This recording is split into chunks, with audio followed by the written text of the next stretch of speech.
This is Todd McFarlane sitting here. In the background, you can see it's Hong Kong. Got my good pal Drew Hutchinson along for the ride here. Given that he insists on having the backdrop of Hong Kong behind us, the only way I can get any light on my face is to hold these lamps up.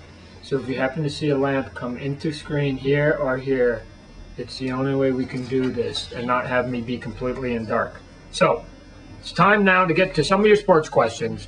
Let's get to it. We have one from Petri, and his question is, any chance of the Canadian Olympic hockey figures being sold exclusively at Walmart in Canada, coming into the US? Unfortunately, the answer is we don't have any plans for that right now. Maybe a frustration for some of you Canadian fans that live down here, or hockey fans as a whole. But traditionally, when we do exclusive toys, we guarantee sort of a region for that to be sold for that toy store, and we just let it go at that and move on to another one. So there will be exclusive hockey figures that will be sold only in the US at some point that won't go up to Canada, so all the scales will get balanced. From Ha16, will there be any variants on the Canadian exclusive toys? No. Well, again, because those are produced in such limited amounts, then the answer is we just get in and get out of those, and we don't worry about getting too fancy with it. From the Rat, what are the constraints on licensing to producing the Legend series, and what's the timing on it?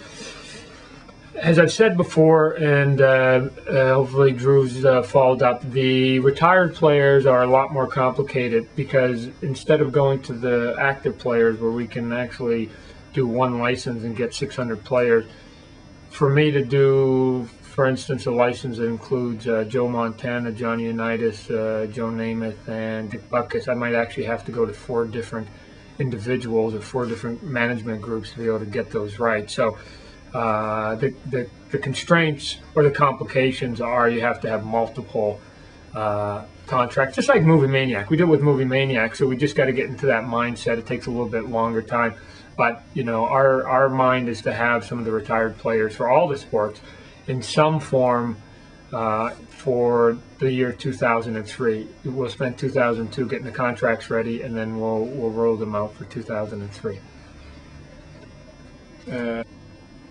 This is a question now from Cecidio, and he wants to know whether the Roman Turek and Olaf Kozub goalie toys will be in reused poses or originals. No, both of those are new sculpts. I believe the Turek one is him clearing the puck a little bit. You know how they stop a long shot and then they pass it out to the defenseman, and then Kozub is on his side. A little bit like the original Brian Boucher. That one will be converted into Osgood, but where one of them is trying to stop the puck while they're on the ground with their arm, the other one is stopping it with his feet. So one is a foot save and the other one is a glove save. So both of them are actually different poses. From Poor Wretched Me, any chances of Charles Barkley? That goes back to the question that the Rat asked about how we can put some of the retired players in there, and so Barkley will be on the a short list of NBA players that we want to do that are retired. From F Muff, if you, I don't know, this is sports. Why is this on the sports board? But we'll answer it anyways. If you could get a contract with Marvel that was agreeable, would you ever return to Spider-Man as an artist or writer? This is how I was introduced and fell in love with your work. The answer is that, I dealt very seriously. I mean, a lot of things weird would have to happen for me to ever go and draw and write Spider-Man. But it would be more interesting to be involved in Spider-Man in other areas. I mean, they do a lot of paintings and posters and toys and shirts and movies and cartoons and animation and things like that, and so it might be interesting to, if an opportunity came that made sense, to actually try a different medium and play with Spider-Man instead of going back to something that I had a pretty good run on. And for CCB3, it says, in an effort to draw interest from trading card collectors, what are your thoughts on a trading card being inserted, or one specifically designed by us. We've had ongoing talks with some of the existing card companies, and we'll take a look at that. My first reason for not doing it was because Starting Lineup did it, and I didn't really feel like sort of doing the same gimmick that they had done. I wanted to create something that was unique in and of ourselves.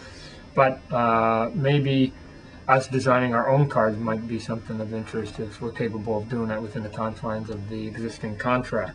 So, and last but not least, to Jason Giambi 25, will the BLC exclusive figures only contain repaints, or will there be new sculpts such as Troy Glass and Richie Sexton?